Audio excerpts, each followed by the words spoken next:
Je vous souhaite la bienvenue dans cette troisième conférence ENM de notre cycle de conférences. Nous poursuivons ce soir la présentation des épreuves des premiers, deuxième et troisième concours de la session 2022. Après avoir fait la présentation des sujets de notes de synthèse et de culture générale à l'occasion de notre deuxième conférence, nous vous présentons ce soir les sujets de droit civil, de droit pénal et de droit public.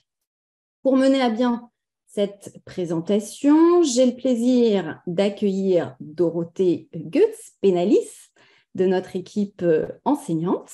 Bonsoir Dorothée. Merci Fanny, bonsoir tout le monde.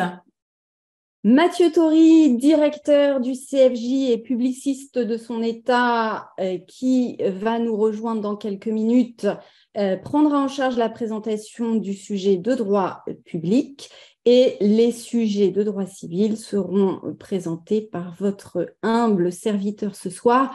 Pour ceux et celles qui ne me connaissent pas, je suis donc Fanny Luxembourg, la responsable de la prépa mission magistrat et enseignante en droit civil.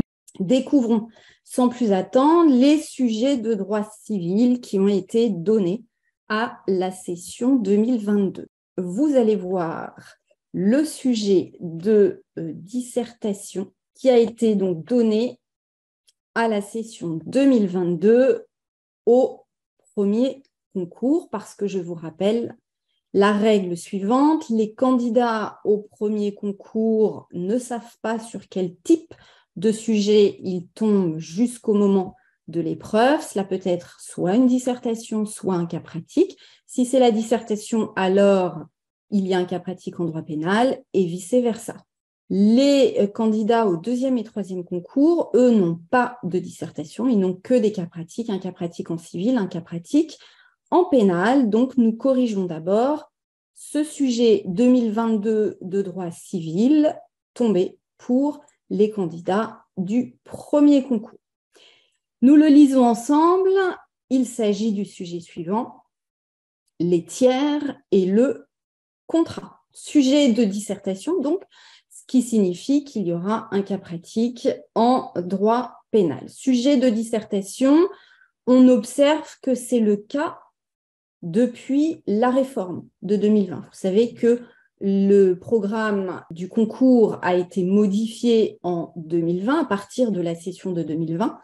Et en 2022, on tombe sur une dissertation civile de la même manière qu'en 2021 et qu'en 2020. En 2021, le sujet était la protection de la propriété. En 2020, la relativité de la chose jugée. Donc, 3 fois de suite, nous avons une dissertation en droit civil. Que faut-il en déduire? Eh bien, rien. Parce que soit on se dit c'est la tendance et ça va être de la même manière une dissertation en civil pour la prochaine session, ou bien à l'inverse, on se dit ça fait 3 fois de suite que c'est une dissertation en civil et donc il y a un petit risque que la dissertation soit réservée pour le droit pénal. On ne peut rien en déduire, il faut donc savoir faire autant l'un que l'autre, pas de pronostic, il faut vous préparer à toutes les éventualités. Alors, pour vous préparer au mieux, nous vous proposons de vous donner quelques grandes lignes de ce qu'on pouvait faire sur un tel sujet. Les tiers et le contrat, première observation, on est un petit peu découragé parce qu'on a travaillé l'équivalent de 11 semestres universitaires dans ce programme du droit civil et on est peut-être un petit peu déçu de tomber sur du droit des obligations seulement. C'est vrai que la tradition, c'était jusqu'à présent de donner des sujets un petit peu plus transversaux. Là, on a un sujet pur droit des obligations, mais attention, c'est tout le droit des obligations. N'en oubliez pas une partie. Il va y avoir du droit des contrats, il va y avoir du droit de la responsabilité et du régime général de l'obligation. Une approche qui se limitait au seul droit des contrats semble en effet un petit peu étroite. Donc, passé cet effet de surprise, quelle était la première difficulté du sujet? La première difficulté, c'est la grande technicité. Grande technicité parce qu'on tombe sur un sujet qui est difficile.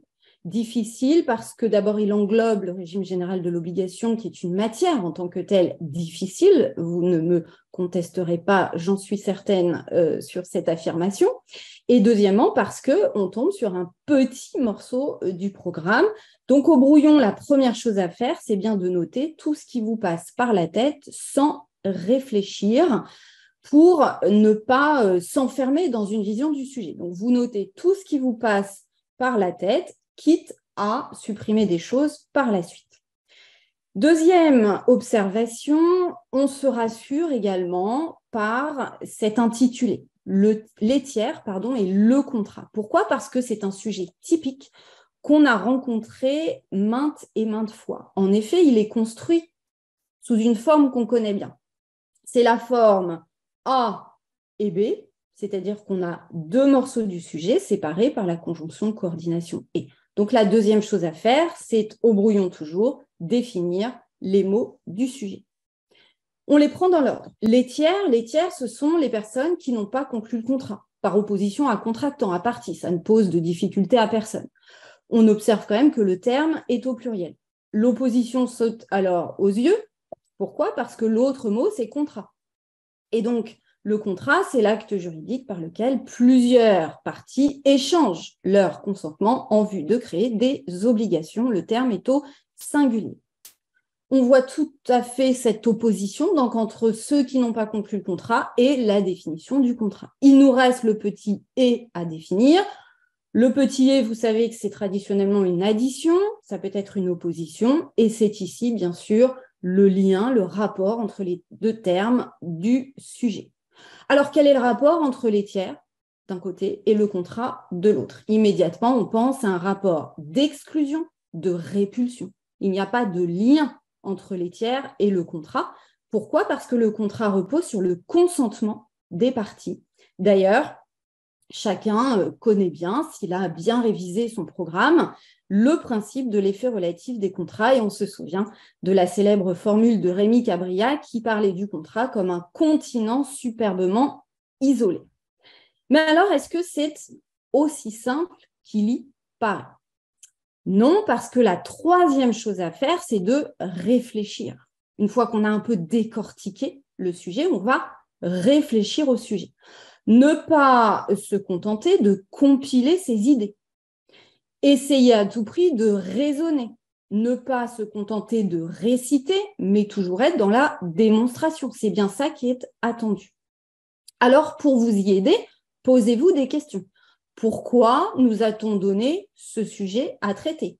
Quelles sont les attentes ? Quelles sont les difficultés du sujet ? Alors, si je me pose ces questions et que j'essaie d'y répondre, je me dis que le contrat est en réalité une situation juridique à laquelle les tiers ne peuvent pas être complètement indifférents. L'effet relatif doit être nuancé. Et si l'on a bien appris sa matière, on sait qu'en effet, il est nuancé, notamment par la théorie de l'opposabilité. Opposabilité du contrat aux tiers, opposabilité du contrat par les tiers. On sait aussi que la Cour de cassation a admis l'action délictuelle d'un tiers contre un contractant fautif. C'est le fameux arrêt Boutchop, qu'on appelle également Miro, de 2006. Et là, l'intérêt du sujet sort de l'ombre, puisqu'on sait que le projet de réforme du droit de la responsabilité propose précisément de briser cette solution. Donc, on comprend pourquoi on est tombé sur ce sujet. On continue à chercher s'il n'y a pas une perméabilité entre les tiers et le contrat. On passe en revue ses connaissances et on se dit que, il existe des mécanismes dont c'est précisément l'objet. Par exemple, la stipulation pour autrui. C'est quoi si ce n'est faire en sorte qu'un tiers devienne un contractant ?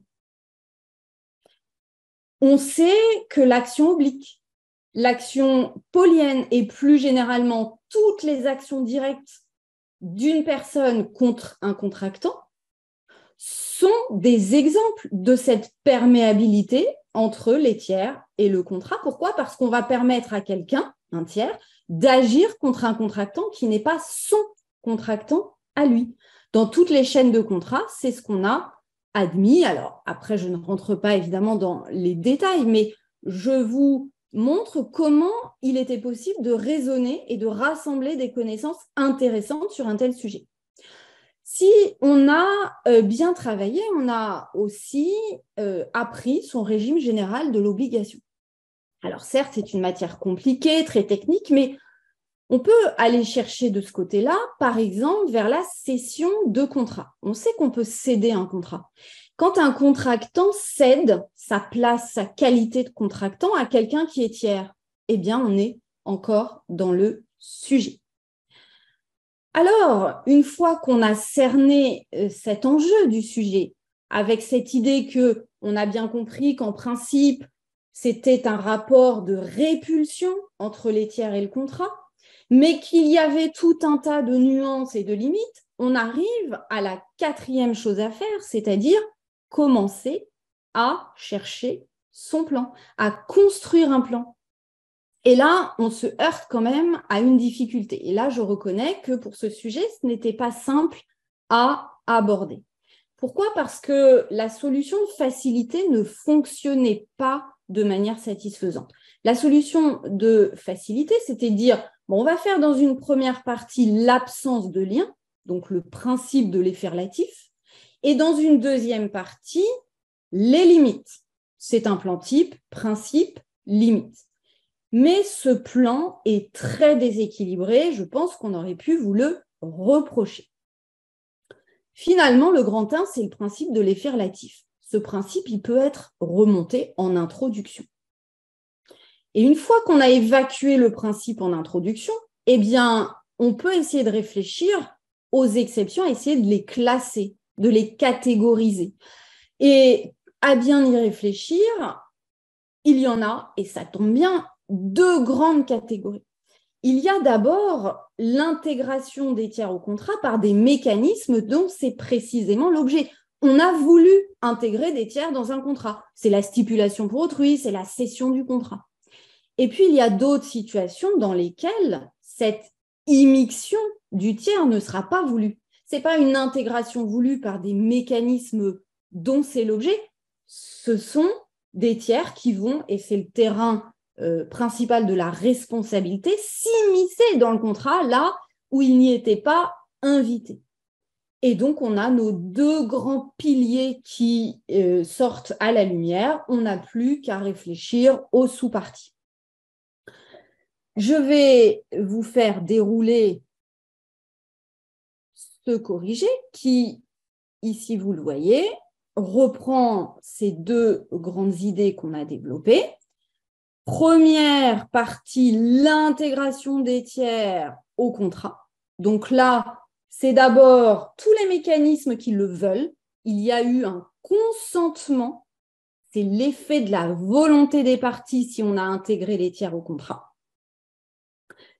Et puis, grand B, deuxième sous-partie, c'est tous ces mécanismes qui permettent de faire circuler le contrat. Il ne fallait donc pas oublier le régime général de l'obligation, puisque c'est propre à cette matière, mais c'est précisément l'effet d'un certain nombre de mécanismes que d'intégrer des tiers au contrat. Et donc pleinement notre sujet. Vous pouviez développer l'exemple des chaînes de contrat, qui est assez classique et peut-être un petit peu moins technique que la cession de contrat notamment. Dans la deuxième partie, vous pouviez donc mettre l'accent sur l'immixtion des tiers dans le contrat. Et là, la difficulté était qu'il nous manquait une sous-partie. C'est facile de faire la première parce que c'est l'action délictuelle du tiers à l'égard des contractants. C'est l'arrêt Bootshop-Miro, c'est un grand classique. En cas de faute, le tiers peut obtenir réparation sur ce fondement. Mais il manquait un grand B. Et c'est assez classique dans les dissertations ENM d'avoir une difficulté pour construire une quatrième sous-partie. Dans ce cas-là, pensez à ce que vous êtes en train de faire. Vous êtes en train de composer pour le concours de l'ENM. posez-vous toujours la question de savoir s'il n'y a pas quelque chose à dire au regard du rôle du juge. Et effectivement, vous aurez répondu ici à votre difficulté parce que, eh bien, c'est très contentieux, c'est très conflictuel tout ce qu'on a dit jusqu'à présent parce qu'on a dit que le principe, c'était un rapport de répulsion. Les tiers sont gardés à l'extérieur du contrat, loin du contrat. On ne veut pas d'eux dans le contrat, mais parfois, ils viennent s'immiscer. Donc, c'est très conflictuel. Et quand il y a un conflit, il y a un risque de contentieux. Et quand il y a contentieux, eh bien, c'est le recours au juge. Donc, le 2B, c'est le rôle du juge dans tout ça. Comment va-t-il faire pour s'en sortir et pour régler cette difficulté, ce rapport conflictuel entre les tiers et le contrat? Voilà comment vous pouviez aborder ce sujet. Je rappelle que nos corrigés sont accessibles sur notre site internet Mission Magistrat dans la rubrique des annales. Voilà pour cette première partie de présentation. Il me faut aborder le deuxième sujet de droit civil. C'était donc le cas pratique, puisque les deuxième et troisième concours, on l'a dit, ne composent pas sur la dissertation, ils composent à la place sur un cas pratique. Voilà donc le cas pratique qui se présentait de cette manière-là. Je vous laisse découvrir donc à l'écran cet énoncé qui n'est pas tout à fait complet. Il y a 2 pages, vous voyez. Je remets la première pour déjà faire quelques observations globales. C'est donc le sujet des deuxième et troisième concours. C'est donc un cas pratique. Première observation, vous le voyez, il y a plusieurs paragraphes numérotés. C'est important parce qu'on va évidemment avoir des questions dans chacun de ces paragraphes. Ensuite, on voit d'emblée qu'il y a des questions apparentes. Parfois même, c'est le cas sur la page numéro 3, des questions annotées en petit a, petit b, pour bien les distinguer. Et puis, enfin, troisième observation générale, sans même le lire, juste en regardant le sujet, il y a un barème de points apparent. Vous le voyez, 6 points pour le premier paragraphe, 3 points, 4 points, etc. C'est très important. Et je m'arrête donc quelques secondes sur ce barème. Pourquoi c'est important? Parce que, s'agissant de l'épreuve de cas pratique, on ne sait jamais quelle longueur de développement proposer.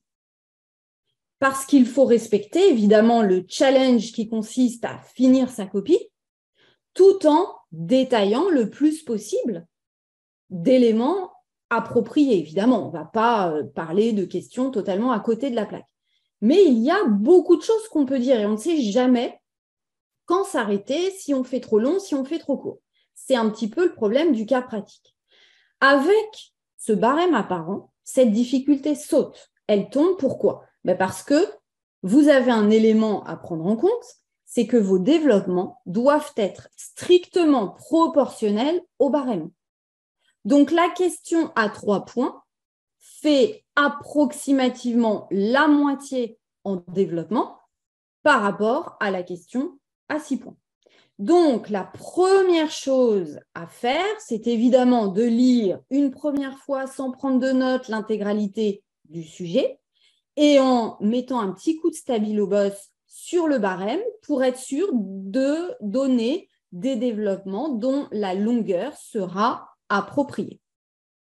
Vous jaugez l'épreuve dans cette première lecture, vous regardez bien le barème et les points qui sont attribués par question, vous expertisez la longueur de ce devoir pour à tout prix répartir correctement votre temps de travail et achever votre copie, parce que, on vous l'a déjà dit, à l'ENM, c'est très grave quand on n'achève pas sa copie, on est sanctionné de manière assez importante.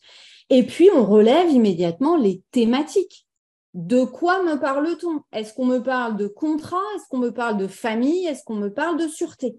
Pour déjà avoir des antennes prêtes à identifier les différentes questions juridiques à développer.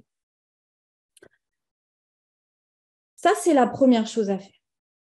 Deuxième chose à faire, on va essayer de traiter les questions dans l'ordre si possible, parce qu'il y a toujours une logique quand même dans l'énoncé.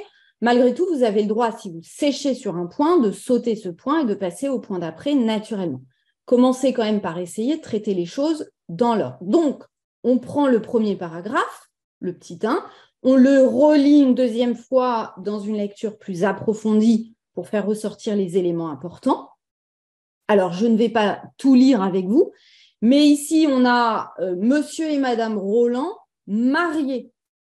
Bon, ils sont mariés, c'est important parce qu'on sait que le mariage entraîne un régime juridique qui n'est pas le même que le PACS, qui n'est pas le même que le concubinage. Donc, mariés, je mets un coup de stabilo-boss dessus. Ils sont copropriétaires indivis d'une belle maison. Copropriétaires indivis, c'est très important pour nous. On sait que la propriété va entraîner des règles applicables qui ne sont pas les mêmes que le bail, par exemple. Ensuite, on nous dit le mot cautionnement. C'est très important parce que c'est la sûreté qui est au programme de votre concours. Donc, on va être naturellement invité peut-être à avoir des problèmes de droit à poser sur le cautionnement. On nous dit que par un jugement définitif, le tribunal judiciaire de Bordeaux a. Donc, jugement définitif, on a fait de la procédure civile, c'est important, ça entraîne des conséquences. La procédure civile est bien au programme, ne l'oubliez pas. Donc, tous ces mots qui sont déterminants, on en fait un traitement à part. Donc, vous stabilo-bossez, vous soulignez, vous faites comme vous voulez, mais il faut que vous les repériez. C'est très important. La troisième chose à faire, c'est évidemment, maintenant plus dans le détail, décortiquer la question qui vous est posée. Parce que dans les cas pratiques de l'ENM, vous avez des questions qui sont apparentes. Ici, Madame Roland, qui n'a pas donné son accord à ce cautionnement, vous interroge sur le bien fondé des menaces de la banque et sur les moyens de s'y opposer. On fait une lecture attentive des questions. Pourquoi? Parce que, comme c'est le cas ici, vous le voyez, on nous donne le plan de la réponse. Pourquoi je dis ça? Parce qu'on nous interroge sur le bien fondé des menaces de la banque, grand 1, et sur les moyens de s'y opposer, grand 2. On me donne mon plan de cas pratique. Donc, j'écris cas pratique, première partie, et je me dis que j'ai 2 parties déjà qui me sont données. Et ensuite, une fois que j'ai bien repéré cette structure d'ensemble, il me reste à sélectionner les problèmes de droit que je souhaite développer. Attention, on a nos 2 grandes parties, mais à l'intérieur, il y a plusieurs problèmes de droit. Alors ici, l'épouse n'a pas donné son consentement à un cautionnement et elle veut savoir donc si les menaces qui sont exercées par la banque peuvent aboutir. Bon, il faut donc s'interroger sur différents problèmes. Et là, on est seul face à son énoncé. Donc, il faut repasser le programme en revue pour essayer de proposer des solutions. Alors, à quoi peut-on penser? On peut penser d'abord, premièrement, à la question du jugement définitif. Un jugement définitif est-il immédiatement exécutoire? C'est-à-dire, est-ce qu'on va venir saisir ma maison parce que le tribunal judiciaire de Bordeaux a rendu un jugement définitif? Est-ce que c'est immédiatement exécutoire? Tiens, c'est de la procédure civile. Je vais traiter d'abord cette question. Ensuite, on nous dit que Madame Roland n'a pas donné son accord au cautionnement, donc il faut que je traite cette question. Est-ce que quand on a un couple marié, les 2 membres du couple doivent consentir à un cautionnement ou pas? On nous dit qu'ils sont mariés, mais sous le régime de la séparation des biens. Donc, à y réfléchir quelques minutes au brouillon, on se dit que, eh bien non, le consentement n'est pas obligatoire, le cautionnement est bien valable. C'est l'article 1536 du Code civil, sous réserve, effectivement, de la solidarité des dettes de l'article 220. Si, toutefois, on avait une dette ménagère, puisque vous savez que la solidarité ne s'applique que pour les dettes ménagères, ce qui n'est pas du tout le cas, puisqu'il s'agissait d'un cautionnement pour monter son entreprise. Et puis, le troisième problème qui se pose, c'est le sort du logement de la famille. Pourquoi? On nous dit que la belle maison, c'est la résidence familiale. Donc, il faut traiter aussi cette question. Ce logement menace d'être saisi. On sait que les époux sont copropriétaires indivis, mais on sait qu'il y a une protection offerte par l'article 215 du Code civil, vous savez, qui impose une cogestion pour tout acte de disposition relativement au domicile familial. Sauf que là, c'est un cautionnement. Donc, est-ce qu'on peut parler d'un acte de disposition pour un cautionnement? Ce n'est pas du tout sûr. C'est plutôt une action d'un créancier, donc on pouvait discuter. Vous voyez comment il faut s'y prendre? Il faut essayer de répertorier tous les problèmes et lancer des pistes de réflexion pour résoudre ces difficultés. Mais attention, on ne peut jamais tout résoudre. Ça n'est pas possible. On lance des pistes. Et on n'attend pas forcément de vous que vous parveniez à donner des solutions fermes, totalement tranchantes sur tous les points. Il y a des points qui peuvent rester en suspens parce qu'on ne sait pas si ça pourrait fonctionner ou pas. Ça fait partie de l'exercice. Une fois qu'on a fait ça, la quatrième chose à faire, c'est de construire votre raisonnement. Pourquoi? Parce que, et on insiste beaucoup durant votre préparation, il faut appliquer la méthode du cas pratique. Donc, construire votre raisonnement, ça veut dire quoi? Ça veut dire formuler des problèmes de droit et résoudre ces problèmes par application du syllogisme. Donc, majeur, mineur, conclusion.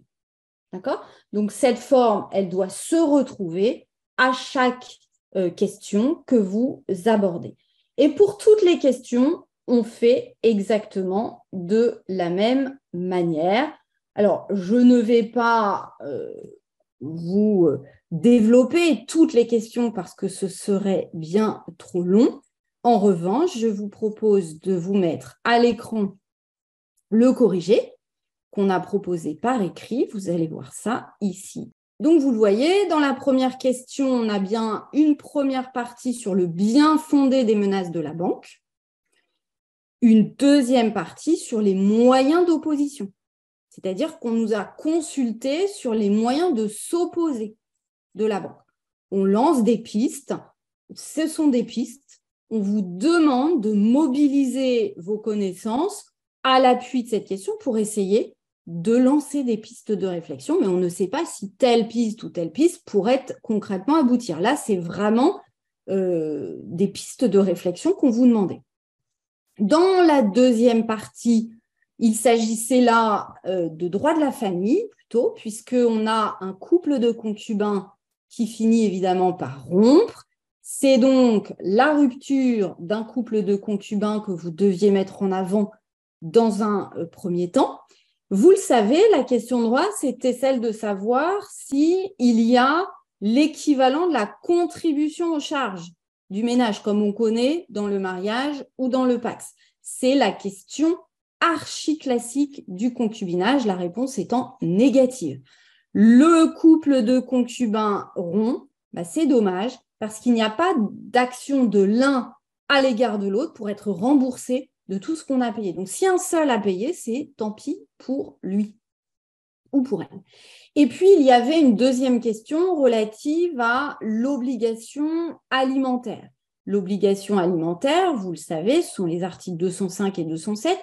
C'est l'idée que les parents doivent des aliments à leurs enfants. C'était donc un premier raisonnement propre vraiment au droit de la famille. Ce qui, quand même, apparaissait un petit peu plus facile que le premier cas pratique ou la première partie du cas pratique.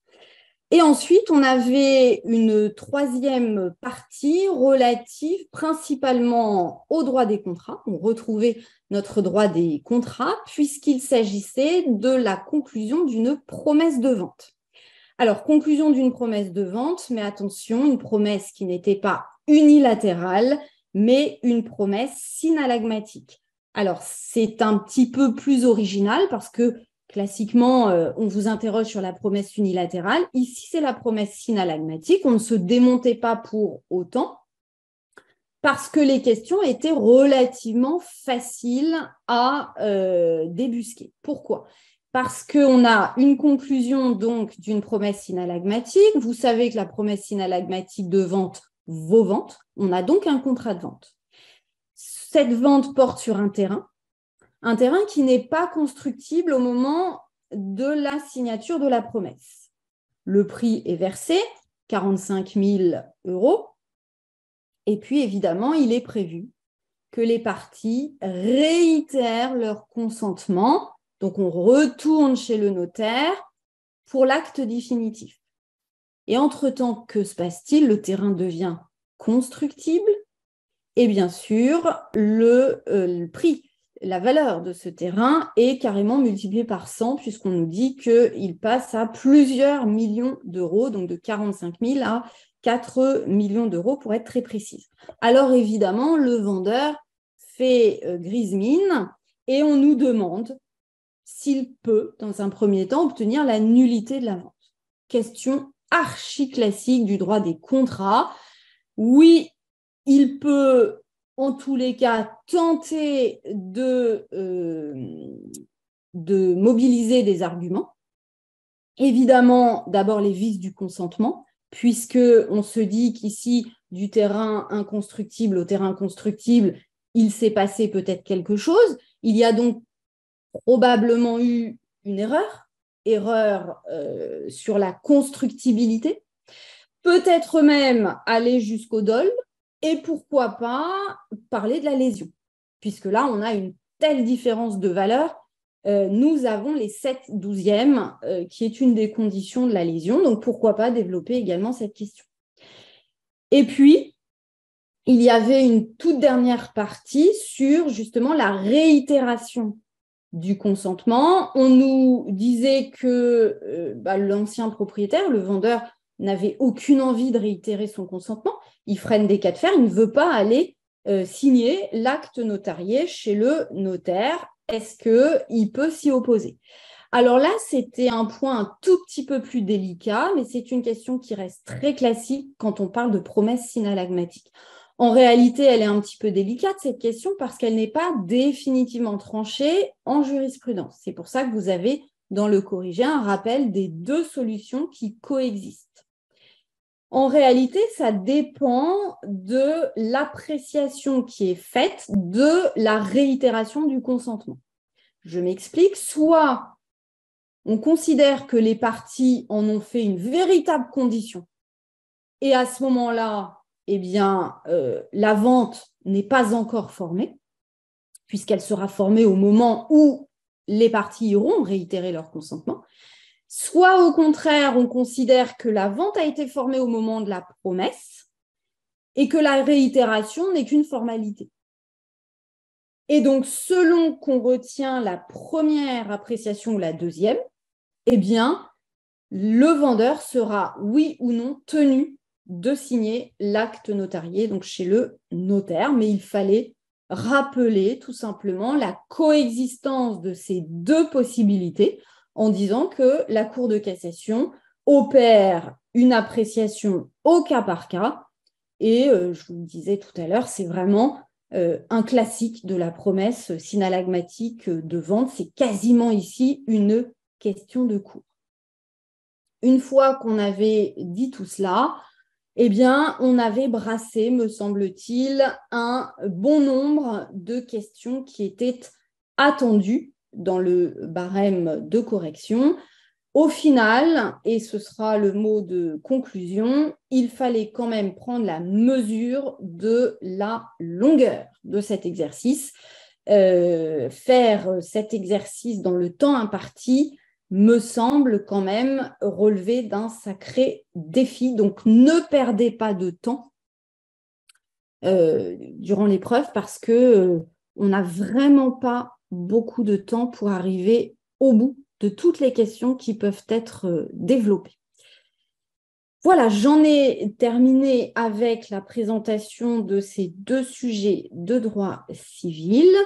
Nous passons alors au sujet de droit pénal et je vais donner pour cela la parole à Dorothée. Merci. Dorothée, nous t'écoutons. Merci Fanny. Donc, j'interviens effectivement pour vous parler de ce sujet, donc cette épreuve de droit pénal et de procédure pénale. Il s'agissait donc d'un cas pratique. Ce cas pratique qui est tombé l'année dernière, c'est vraiment l'archétype d'un sujet de cas pratique de droit pénal et de procédure pénale à l'ENM, puisque depuis plusieurs années maintenant, les sujets de cas pratiques présentent certaines caractéristiques qui reviennent. Première caractéristique, c'est que les sujets, depuis quelques années, et le sujet de la session 2022 ne fait pas exception, portent à la fois sur le droit substantiel et sur la procédure pénale. On remarque en effet qu'on a quasiment autant d'aspects de droit pénal que d'aspects de procédure pénale sur lesquels vous êtes interrogé. Deuxièmement, on remarque que le découpage des questions se ressemble d'année en année. Le sujet de 2022 ne fait là encore pas exception. Les qualifications pénales, 6 points. L'enquête judiciaire, 8 points. Les poursuites, 6 points. On peut prendre les annales des 3 années précédentes. C'était quasiment exactement le même découpage. C'est donc intéressant de le remarquer. Autre trait caractéristique qui revient d'année en année, et pas des moindres, ce sujet porte quasiment sur l'intégralité de votre programme. Car finalement, seul l'aménagement des peines n'en fait pas partie, mais en réalité, les qualifications pénales, c'est tout le programme de droit pénal général et de droit pénal spécial. L'enquête judiciaire et les poursuites, ça regroupe 90% de votre programme de procédure pénale, à l'exception de l'aménagement de peine qui ne fait pas l'objet de ce sujet. Donc, des questions qui brassent quasiment tout votre programme de révision. Et autre trait caractéristique, un sujet qui est extrêmement long. Car en effet, pour réussir à traiter ce sujet dans le temps imparti, il faut être extrêmement stratégique dans sa manière de le résoudre. En parlant de stratégie, et ça, on le remarque sur plusieurs années en ce qui concerne les cas pratiques de droit pénal et de procédure pénale. Premièrement, je préfère le préciser, ce type de sujet ne peut que se traiter dans l'ordre des questions. On ne peut pas se dire « Ah tiens, moi je suis plus à l'aise sur la procédure pénale, je vais commencer par les questions sur l'enquête judiciaire et sur les poursuites et je ferai ensuite les qualifications pénales. » Impossible. Impossible. Pourquoi ? Parce que c'est en fonction des qualifications que vous allez retenir que la procédure et les règles que vous allez mobiliser vont en découler. Donc ça, c'est vraiment important. C'est une erreur à ne surtout pas commettre. Les sujets de cas pratiques à l'ENM se traitent impérativement dans l'ordre. Car c'est la logique juridique en matière pénale qui veut ça. On commence systématiquement par identifier nos qualifications pénales. Donc ça, c'est important de bien l'avoir à l'esprit. Autre trait caractéristique de ce sujet, on vous place ni plus ni moins dans la position d'un magistrat qui va être amené à prendre des décisions. Lorsqu'on lit ce sujet, qui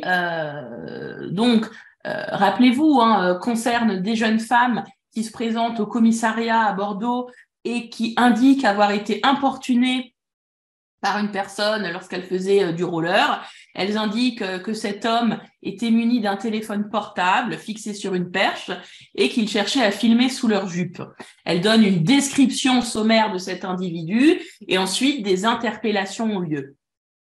On a vraiment l'impression d'être dans la peau du magistrat de permanence au parquet et les enquêteurs vous appellent.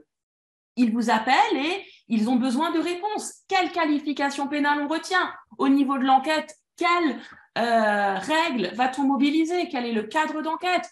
Que pouvons-nous faire? Quelles mesures d'investigation? Au niveau des poursuites, quel régime procédural? Quelle réponse pénale? Là, on n'est pas dans des questions théoriques.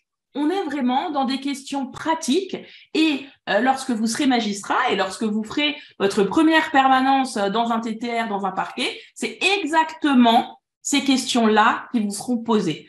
Donc, on est vraiment dans une épreuve qui est très orientée magistrature, évidemment. Donc, ce type de cas pratique ne se prépare pas comme on pourrait préparer, par exemple, un cas pratique pour le CRFPA.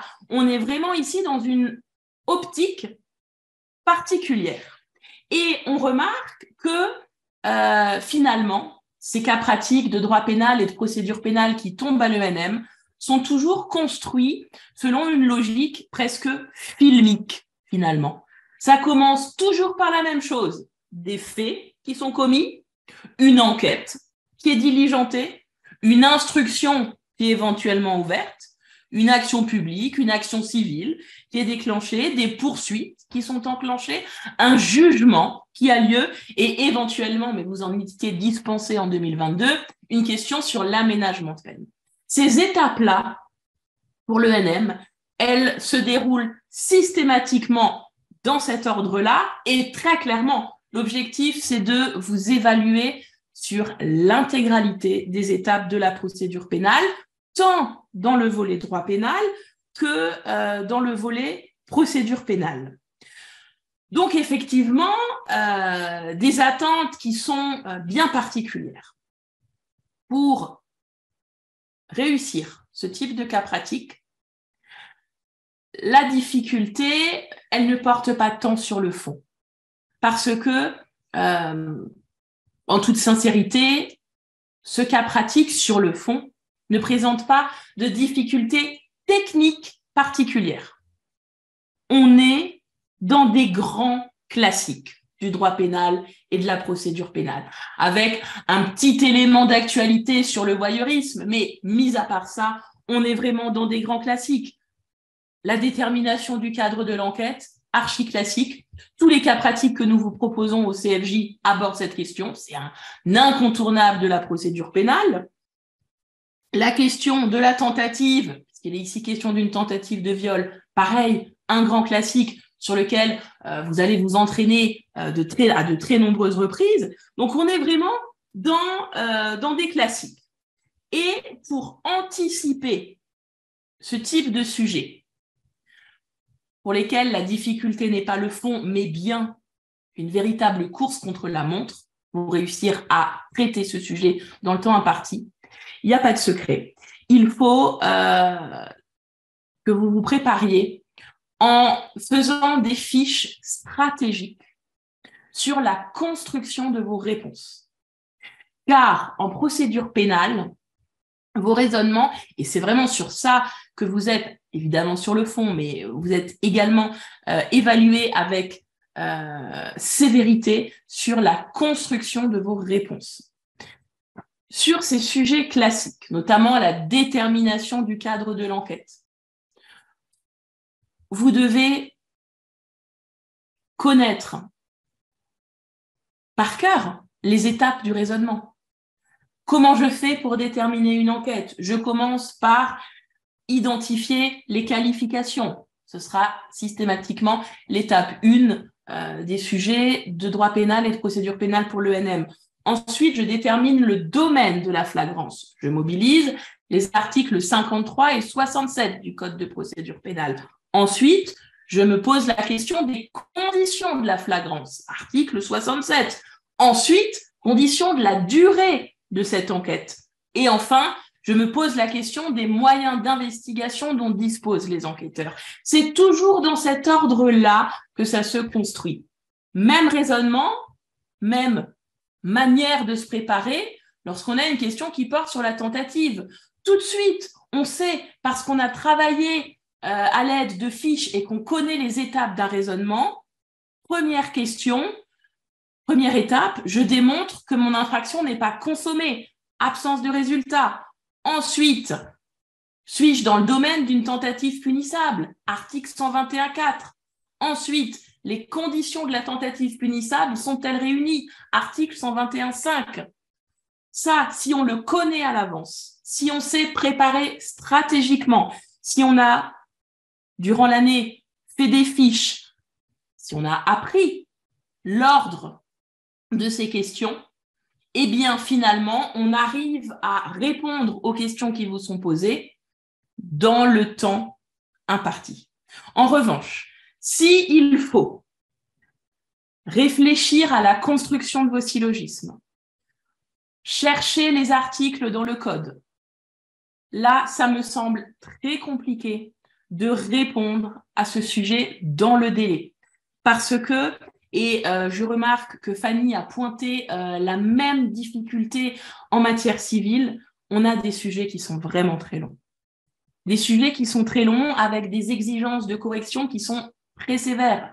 Donc, forcément, vous n'avez pas des sujets pièges sur le fond. Donc, là où on vous attend, c'est premièrement sur des réponses qui soient justes sur le fond et deuxièmement, des réponses qui soient construites. Donc, je vous encourage à faire des fiches qui soient stratégiques sur des grands classiques. Alors, j'ai pas envie de vous dire ça et que ça n'arrive pas, mais disons qu'il y a quand même des classiques, on est quasiment certain que ça tombera. La détermination du cadre de l'enquête, ça tombe quasiment tout le temps, la preuve pareil, la garde à vue pareil. Sur ces questions-là, on ne peut pas envisager de se présenter au concours sans connaître par cœur, de manière mécanique, les étapes de construction de vos syllogismes. Parce que grâce à ça, vous allez gagner des minutes qui sont extrêmement précieuses pour réussir ce sujet de droit pénal et de procédure pénale. Donc, c'est vraiment dans cette perspective-là qu'il faut, à mon sens, se préparer à ce type de sujet. Il faut être conscient de la difficulté, on ne va pas la nier. La difficulté, c'est effectivement des exigences de notation très sévères par rapport à la construction de vos syllogismes, mais construire des syllogismes, ça s'apprend. Et ça s'apprend comment? Ça s'apprend en s'entraînant. Mais, point extrêmement positif, ces sujets de droit pénal et de procédure pénale ne comportent pas ce sujet en tout cas ne comporte pas de piège sur le fond. Il n'y a pas de difficulté particulière. C'est un sujet qui, en s'entraînant, en se préparant, c'est un sujet qui est complètement accessible. Mais, j'insiste, la priorité, c'est vraiment la construction de vos réponses et une préparation qui soit stratégique avec une préparation qui est vraiment orientée sur la manière dont les questions vous sont posées à l'ENM, puisqu'on est vraiment dans une optique quasi opérationnelle. On attend de vous des réponses pratiques. On attend de vous que vous vous positionnez. Quelle réponse pénale peut-on mettre en œuvre? Par qui? Quel est le régime procédural? Quel est le cadre d'enquête? Là, on a vraiment des questions qui sont pratiques. Les enquêteurs, ils veulent savoir qu'est-ce que je peux faire, qu'est-ce que je peux pas faire. Est-ce que je peux placer cette personne en garde à vue? Est-ce que je peux pas? Pourquoi? Comment je dois faire? On a vraiment des questions qui sont opérationnelles. Donc, c'est vraiment dans cette perspective-là qu'on prépare cette épreuve. Et alors, on vous l'a beaucoup dit, mais c'est vraiment important. Il faut vous entraîner parce que plus on s'entraîne, plus on acquiert des automatismes qui sont vraiment essentiels pour réussir ces sujets de droit pénal et de procédure pénale. Voilà pour ce que je souhaitais vous dire sur ce sujet de 2022.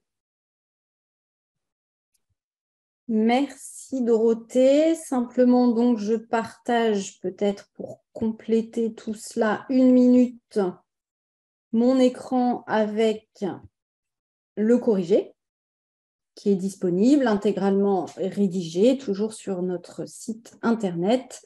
Vous voyez, je vous laisse le découvrir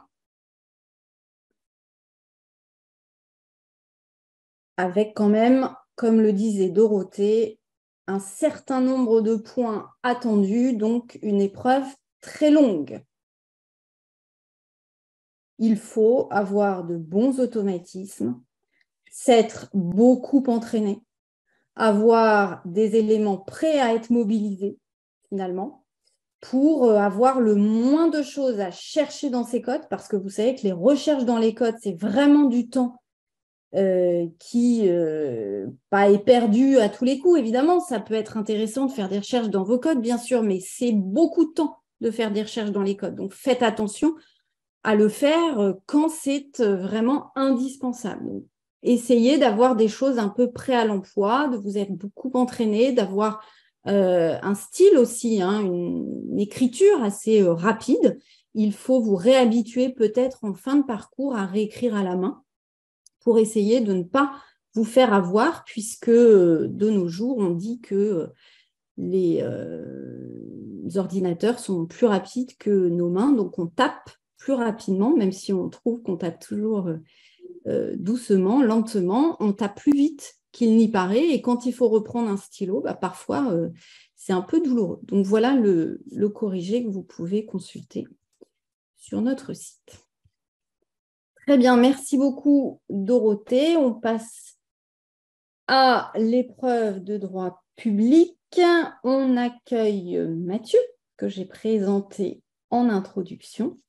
Bonsoir. Je donne la parole, Mathieu, pour le droit public. Merci beaucoup, Fanny. Bonsoir à tous.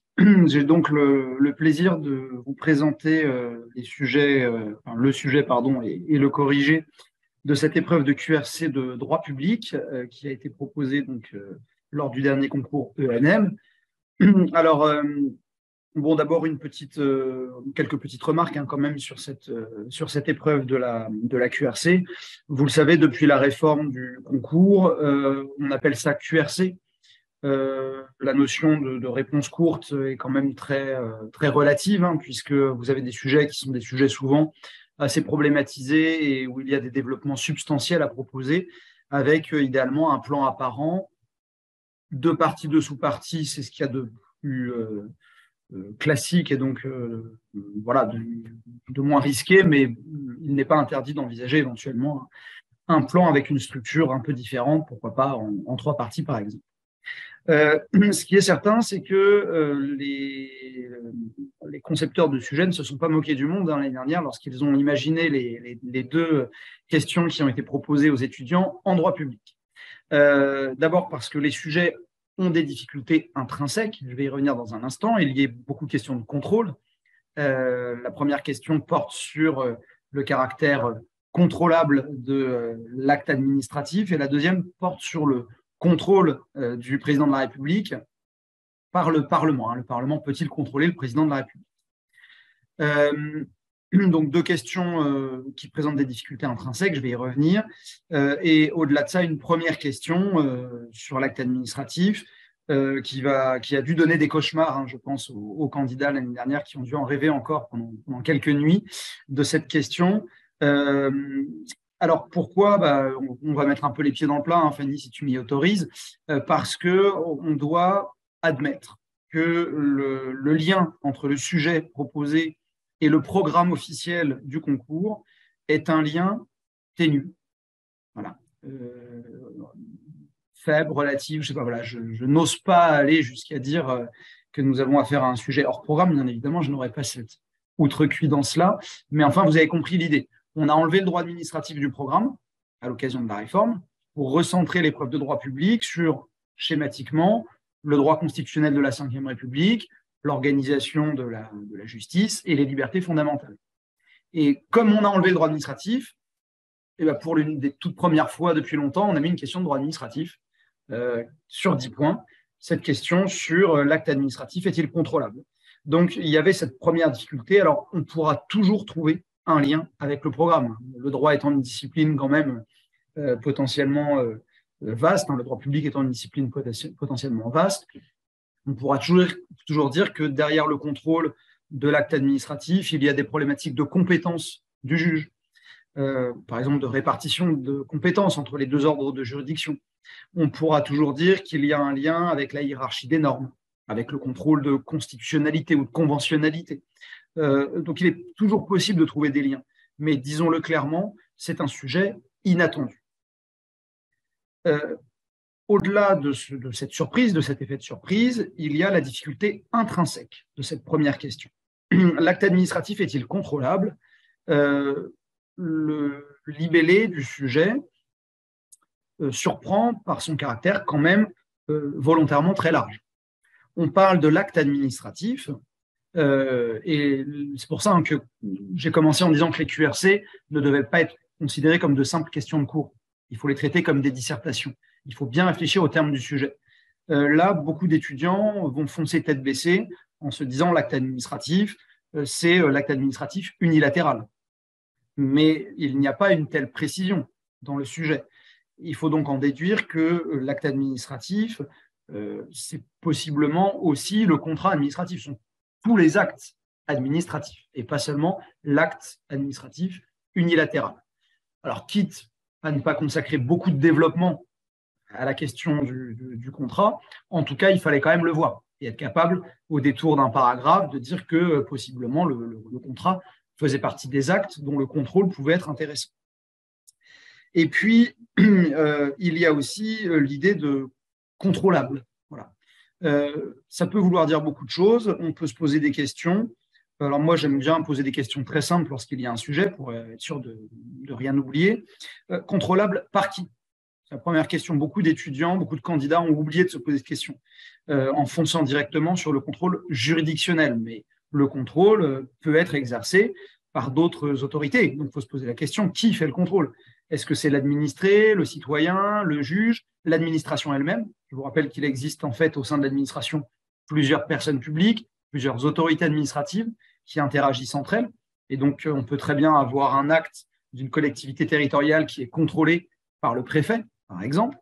On peut très bien avoir des actes administratifs qui sont pris sur avis d'une autre autorité, avec une procédure d'avis consultatif, voire d'avis conforme, parce que ce n'est pas une forme de contrôle. Et il y a le contrôle du juge, mais quel juge? Le juge administratif, le juge judiciaire. Au début, on lui en a interdit de contrôler les actes administratifs, mais de plus en plus, il a la possibilité de le faire. Et donc, il est devenu un juge administratif, malgré lui, si j'ose dire. La Cour européenne des droits de l'homme, le Conseil constitutionnel, à certains égards, par certains biais, peuvent avoir un rôle à jouer dans ce contrôle, avec des mécanismes classiques de dialogue des juges. Vous voyez, là, je viens de vous faire un travail, qui est le travail qu'on fait quand on fait une leçon de 24 heures en droit public, et ça vous montre la difficulté de ce sujet, son étendue considérable. Pareil, autre point que les étudiants ont négligé, le contrôle, il peut être de légalité, c'est ce à quoi on pense parce qu'on est juriste, mais on peut aussi penser au contrôle d'opportunité. Il fut une époque, avant les lois de décentralisation, les préfets contrôlaient les actes des collectivités territoriales et faisaient un contrôle en légalité et en opportunité. Et ce contrôle n'a pas disparu. Il y a quelques cas dans lesquels il y a un contrôle en opportunité qui peut exister. Donc là-dessus, pareil, on voit bien que le champ est potentiellement très large. Alors, bon, vous avez un corrigé qui vous est proposé dans le cadre de la prépa, qui est un corrigé très détaillé, je pense très complet. Je le dis avec d'autant plus de facilité que ce n'est pas moi qui en suis l'auteur principal, et donc c'est encore plus facile pour moi d'en dire du bien. Vous avez un corrigé que je vous invite à consulter et à lire très attentivement parce qu'il reprend vraiment toutes les idées importantes du sujet. Donc, je ne vais pas relire, moi, ce corrigé à ce stade. Je voudrais juste vous donner un peu les idées incontournables pour traiter ce sujet. D'abord, tout commence par une problématique. Beaucoup d'étudiants oublient en se disant « c'est la QRC, donc je ne veux pas faire de problématique ». C'est très énervant parce que ça réduit le droit public. Et d'ailleurs, c'est peut-être pour ça qu'on vous donne des sujets aussi tarabiscotés, c'est pour vous obliger peut-être à vous poser des questions. On sait que vous n'êtes pas administrativiste ou publiciste de formation pour la plupart d'entre vous, les candidats, mais ça n'interdit pas d'avoir une culture juridique incluant quand même le droit public, et ça n'interdit pas surtout de faire un effort de problématisation. Donc, posez-vous la question de l'enjeu ou des enjeux. Quels sont les enjeux derrière l'idée de savoir si l'acte administratif est contrôlable? Et il y en a beaucoup. L'acte administratif, son caractère contrôlable, entre guillemets, ça va quand même être un des éléments de l'état de droit. C'est dans un état de droit, l'acte administratif que l'administration peut prendre doit quand même être conforme à un certain nombre de règles et de principes, mais pour être certain que tel est le cas, il faut bien qu'il y ait des systèmes de contrôle. Donc, derrière ce sujet, du caractère contrôlable de l'acte administratif, il y a l'état de droit. Il y a plus largement la démocratie, la citoyenneté administrative, le rôle que le citoyen peut avoir dans le cadre du contrôle des actes. Parce que quand on parle de contrôle juridictionnel de l'acte, on oublie souvent qu'avant que l'acte arrive chez le juge, il a été saisi par quelqu'un, ce juge. Et ce quelqu'un, c'est souvent un administré, ça peut aussi être une autre autorité administrative. Donc là encore, les enjeux, il faut les mettre en exergue. Et des deux côtés, les problématiques de contrôle de l'acte administratif existent. Les risques pour la sécurité juridique, est-ce qu'on peut le contrôler tout le temps, même 5 mois, 6 mois, 1 an, 10 ans après son adoption, cet acte? Ou est-ce qu'on doit le faire bénéficier dans le temps d'une forme d'immunité ou de protection? Des enjeux de paralysie de l'action de l'administration. Est-ce que l'administration pourra agir dans de bonnes conditions si à tout moment tous les actes qu'elle prend peuvent faire l'objet d'un contrôle? Heureusement, ce contrôle est limité dans son champ et dans ses modalités. Vous voyez, là, j'essaie juste de faire avec vous le brainstorming que la plupart des candidats n'ont pas fait, expliquant pourquoi les copies étaient de faible qualité. Bien sûr, il y avait la difficulté du sujet, je ne vais pas vous dire le contraire, mais il y a aussi le manque de réflexion. Et là, le temps que je viens de passer avec vous, les quelques minutes que je viens de passer avec vous à réfléchir au sujet à voix haute, c'était ce temps-là qui était nécessaire. Et après, plein de plans étaient possibles par rapport à des connaissances forcément limitées en droit public, et ce n'est pas une injure de le dire. Vous préparez le concours de la magistrature, on sait que les profils des candidats sont plutôt des profils de pénalistes, de civilistes, travaillistes, en bref. Et il y a moins de publicistes, on le sait. Donc on se doute bien que votre culture juridique, même si elle est étendue, ne vous permettra pas d'aller aussi loin que le corrigé qu'on vous propose, mais on vous propose un corrigé évidemment de grande qualité parce qu'on veut vous aider à progresser. Mais ça ne veut pas dire que on attendait exactement cela et que vous étiez capable de faire cela pour ceux qui ont passé le concours. Moi, il me semble qu'il y avait 2 idées quand même qu'il ne fallait pas rater et qu'on retrouve dans le corrigé, je les exprime à ma façon, mais c'est les mêmes. Il y a une première idée, c'est qu'on assiste, depuis de nombreuses décennies maintenant, à l'affirmation d'un contrôle protéiforme de l'acte administratif. Affirmation, pourquoi affirmation? Parce que je rappelle qu'historiquement, le contrôle de l'acte était exclu. Le principe de séparation des autorités administratives et judiciaires, il découle bien du principe qu'on a dit à un moment donné, il n'est pas question que les tribunaux civils puissent connaître des actes de l'administration, ce qui est une manière de refuser que le juge puisse contrôler les actes de l'administration, puisque l'administration agit dans l'intérêt général et que donc il y aurait atteinte à la séparation des pouvoirs, ce qu'on appelle aujourd'hui la conception française de la séparation des pouvoirs. Donc, ce refus de départ, fort heureusement, a été mis de côté et on assiste à un contrôle qui a plutôt eu tendance à s'étendre et à être également protéiforme. Donc, pourquoi il est protéiforme, pourquoi il s'étend? Parce qu'on a une addition en quelque sorte entre le contrôle des actes par les administrés et le contrôle des actes par le juge en général, pas forcément que le juge administratif. Donc voilà, moi j'aurais plutôt tendance à faire une distinction entre le contrôle par les administrés, à travers les procédures participatives, comme les procédures d'enquête publique, à travers la transparence administrative, tout ce qui est publicité, motivation de l'acte, toutes ces obligations qu'on impose à l'administration pour qu'il puisse y avoir un contrôle par l'administré et que celui-ci puisse éventuellement contester directement devant l'administration l'acte, sans passer par le juge, parce que le but, c'est aussi d'éviter l'engorgement des juridictions administratives, d'où les recours administratifs, préalables obligatoires qui se sont multipliés pour essayer de trouver des accords entre l'administré et l'administration. Mais ça reste une forme de contrôle de l'acte. Et puis après, le contrôle par le juge, dont l'extension est considérable à travers le temps. Je ne vais pas me lancer dans un inventaire à la Prévert maintenant, mais évidemment, on peut envisager plusieurs choses. Le déclin de la théorie de la loi écran, c'était une très bonne idée, parce que même si vous aviez peu de connaissances en droit public, vous connaissez tous la loi écran normalement, la QPC, le contrôle de conventionnalité, le contrôle de constitutionnalité. On sait que certains actes administratifs échappaient au contrôle du juge parce qu'ils étaient pris en application de la loi.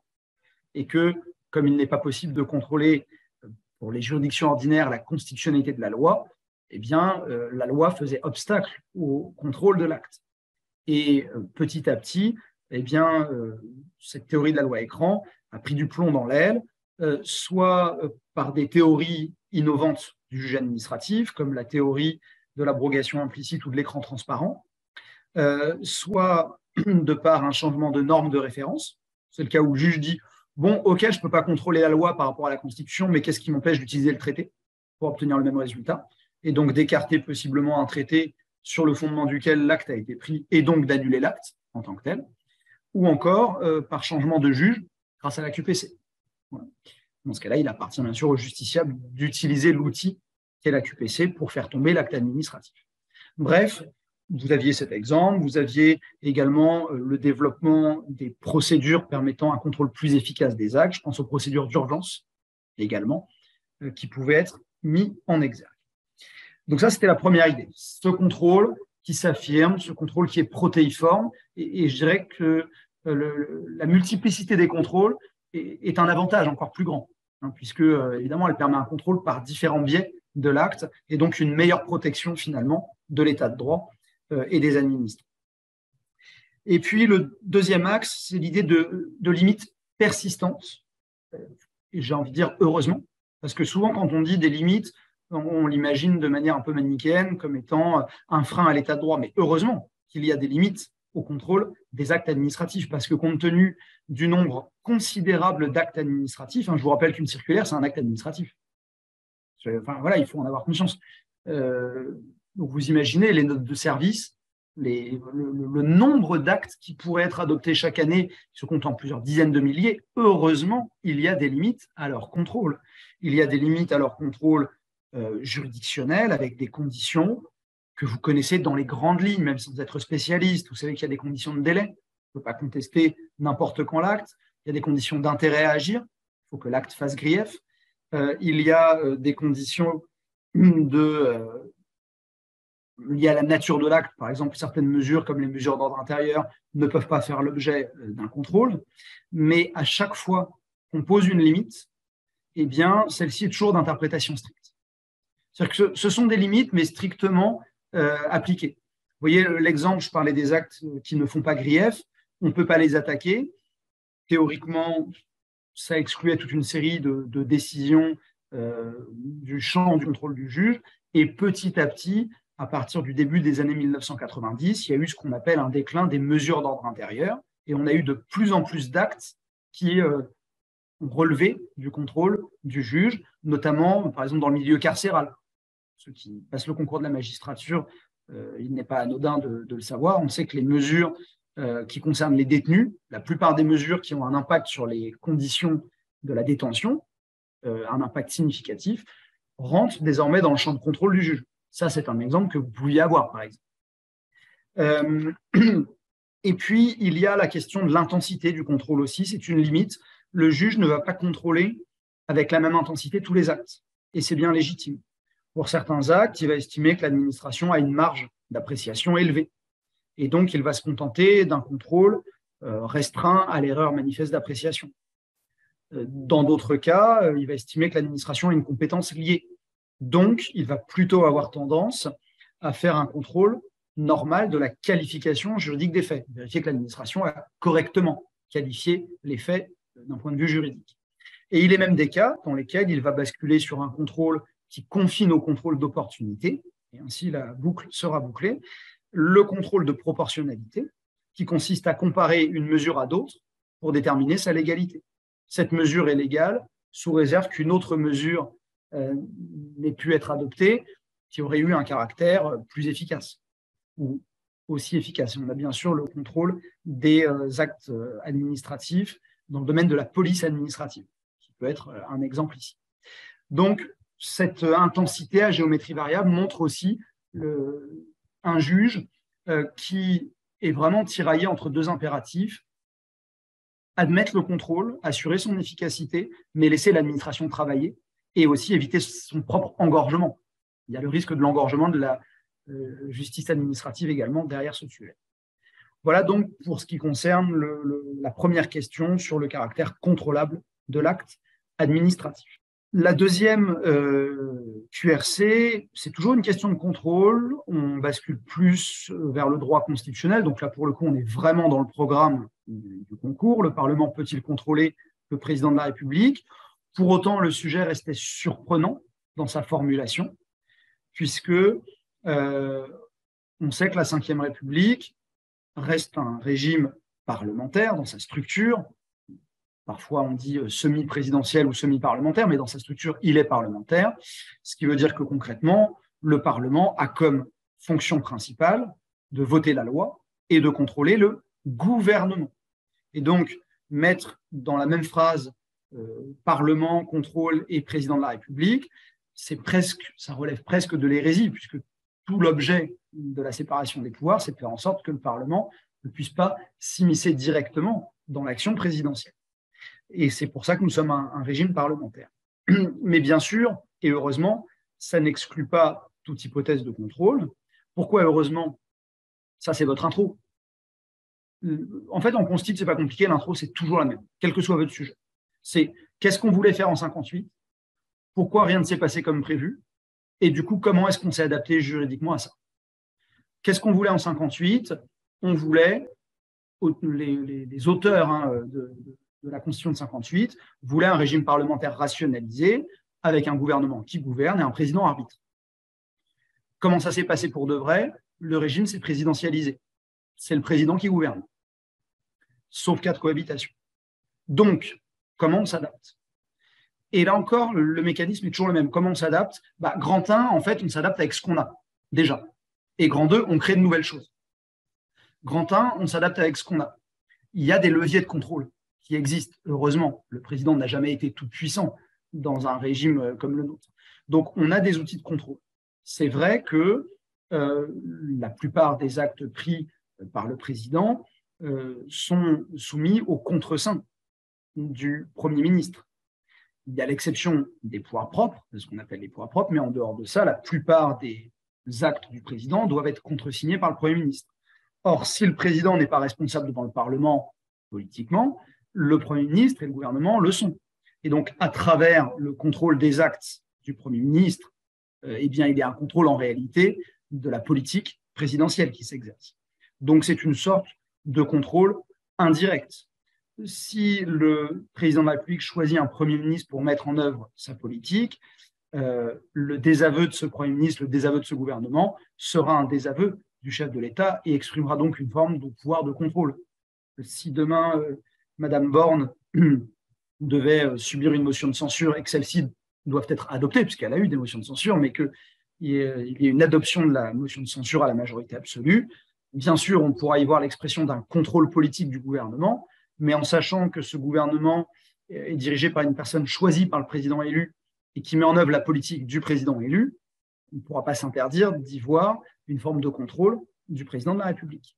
Et là, on n'a rien inventé, on a juste utilisé les outils classiques du régime parlementaire rationalisé tel qu'il a été conçu en 1958.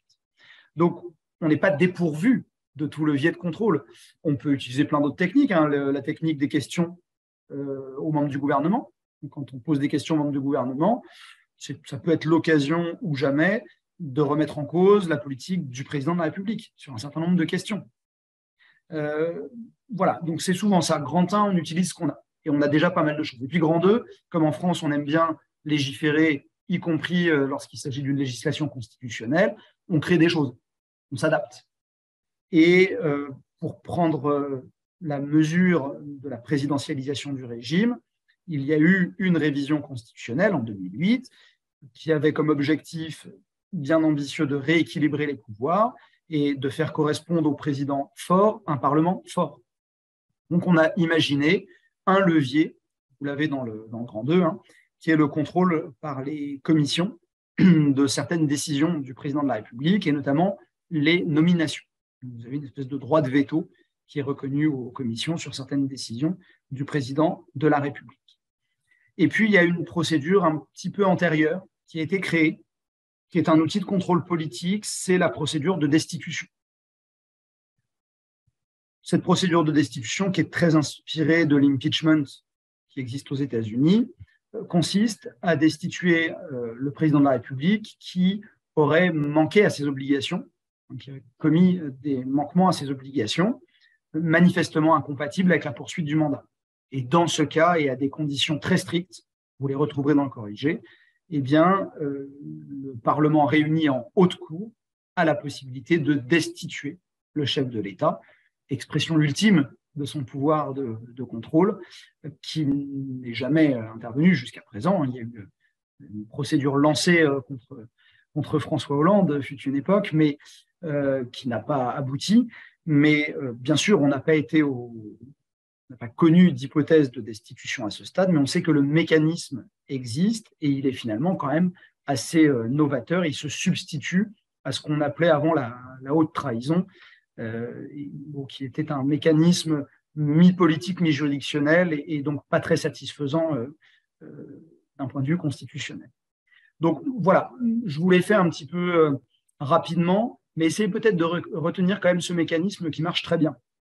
Je construis mon intro, je rappelle ce qu'on a voulu faire en 58. Comme il y a eu l'apparition du fait majoritaire qu'on n'avait pas prévu en 58, eh bien, rien ne s'est passé comme prévu. Et je l'explique. Et troisièmement, comment le droit s'est adapté à cette situation. Par exemple, je ne sais pas si vous avez un sujet sur le Parlement, pourquoi est-ce qu'en 2008, on a redonné plus de pouvoir au Parlement ? Parce que la rationalisation était moins importante parce qu'il y a du fait majoritaire. Et puis aujourd'hui, avec l'absence de majorité pour le gouvernement, peut-être qu'on va revenir un petit peu en arrière en fonction de ce qui va se passer. Voilà. Essayez d'avoir un petit peu cette dynamique dans vos questions de droit constitutionnel, ça marche plutôt bien. Merci beaucoup, Mathieu. En tous les cas, on a quand même, me semble-t-il, retenu quelques grandes idées de vos présentations et je vous remercie beaucoup, Dorothée et Mathieu. L'idée, c'est que soit comme en droit pénal, on peut tomber sur un sujet qui n'est pas trop déroutant, un peu avec des questions classiques, on s'est bien entraîné dessus et on fonce parce qu'on a des choses déjà prêtes à l'emploi. Ou bien, c'est l'inverse, on se rend compte qu'on ne sait pas grand-chose sur le sujet qui tombe, et c'était le cas donc pour cette QRC, la première notamment de 2022 de droit public. Et bien dans ce cas-là, il faut faire bonne mine, il faut surtout ne pas se démonter, passer les quelques premières secondes d'émotion, essayer de réquisitionner, de mobiliser quand même vos connaissances. Même en tant que privatiste, et j'en suis une, donc je me mets à votre place, on peut quand même arriver à trouver quelques fils conducteurs et puis surtout insister finalement sur la problématique. Si on vous demande si quelque chose est contrôlable, insistez sur ce mot contrôlable. C'est contrôlable, oui, c'est contrôlable, mais en fait pas trop, il va y avoir des limites. Vous voyez, la forme compte autant que le fond. Donc, quand on n'a vraiment pas grand-chose à dire sur un tel sujet qui est surprenant, eh bien, on se débrouille, mais on essaye quand même d'écrire quelque chose. Et comme il faut faire une introduction avec une problématique, un plan apparent, on essaye, même si on n'a pas grand-chose à dire sur le fond, d'au moins sauver la forme. C'est très important. On sauve les meubles, pour le dire autrement, et on essaye quand même de ne pas rendre copie blanche, ça serait vraiment fatal. Nous allons donc achever cette conférence. À très bientôt.